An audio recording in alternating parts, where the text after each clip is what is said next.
வாங்க கண்ணுங்களா, அடுத்து ஒரு ஈஸியான கோலத்தோட வந்தாச்சு. அட்சய திதிக்கு மகாலட்சுமிக்கு பிடிச்ச மாதிரி 8 இதழ் கொண்ட தாமரை விளக்கு கோலம். அதாவது நமக்கு செல்வம் வந்து சேரணும் அப்படின்னா நம்ம வாசல்ல 8 இதழ் கொண்ட தாமரை கோலம் தான் போடணுங்களாமா. அதுவும் பூஜை அறையிலையும் நீங்க இந்த மாதிரி 8 இதழ் கொண்ட தாமரை கோலம் போட்டீங்கன்னா அது மகாலட்சுமிக்கு ரொம்பவே பிடிக்குமா.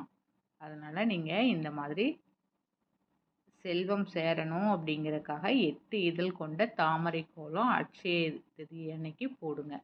வெறும் தாமரை போட்டாலும் 8 இதழ் கொண்டு போடுங்க.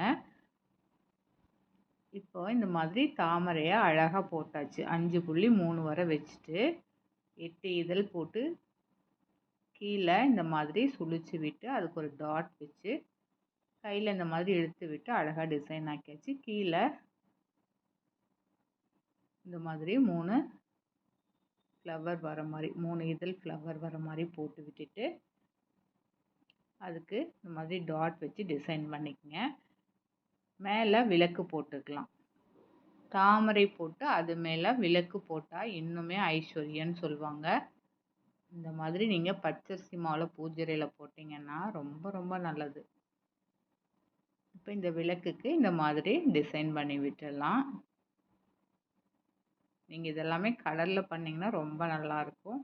ஆனால் பச்சரிசி மாவில் போடுறது தான் ரொம்ப ஐஸ்வர்யன்னு சொல்லுவாங்க. இப்போ 2 சைடும் மகாலட்சுமிக்கு பிடிச்ச பறவைனா என்ன, அன்னப்பறவை. ஸோ இந்த மாதிரி அன்ன மாதிரி 2 சைடும் போட்டு விட்டுடலாம். அதுக்குள்ளே இந்த மாதிரி டிசைன் கொடுத்துக்கலாம்.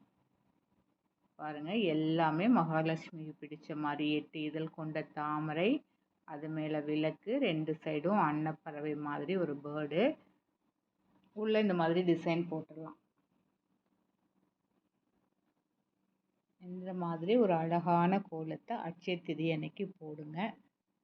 ஐஸ்வர்யம் உங்களை வந்து சேரும். அவ்வளோதான். இது கண்ணெல்லாம் வச்சு இந்த கழுத்துக்கெல்லாம் இந்த மாதிரி ஒரு டிசைன் போட்டு விட்டுட்டு மேலே இந்த மாதிரி கொண்டைக்கு சுழிச்சு விட்டுருங்க. நீங்கள் என்ன டிசைன் வேணாலும் இதுக்கு பண்ணிக்கலாம். தாமரைக்கு உள்ள ஒரு டாட் வச்சுட்டு இந்த மாதிரி லைன் போட்டுக்கலாம். 3 டாட் இந்த மாதிரி வச்சு போட்டுக்கலாம். இந்த கேப்புக்கு கிராஸ் லைன் போட்டு விட்டுடலாம். மேலே கொஞ்சம் கொஞ்சமாக ஒயிட் ஷேட் மாதிரி கோலப்பொடியிலேயே கொடுத்துடலாம். இதுவே நீட்டாக தான் இருக்கும். நீங்கள் கலர் கொடுக்கணுங்கிற அவசியமே இல்லை. இப்போ இதே மாதிரி டாட் வச்சு 2 சைடுமே இந்த மாதிரி இழுத்து விட்டுடலாம்.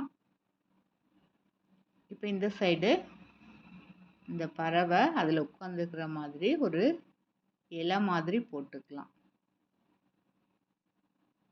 அதே மாதிரி இந்த சைடும் போட்டுடலாம்.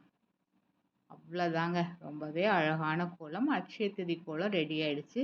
நான் போடுற கோலம் உங்களுக்கு பிடிச்சிருந்ததுன்னா மறக்காமல் சப்ஸ்கிரைப் பட்டனை தட்டி விட்டுருங்க. அப்படியே ஒரு லைக்கையும் போட்டு போயிருங்க.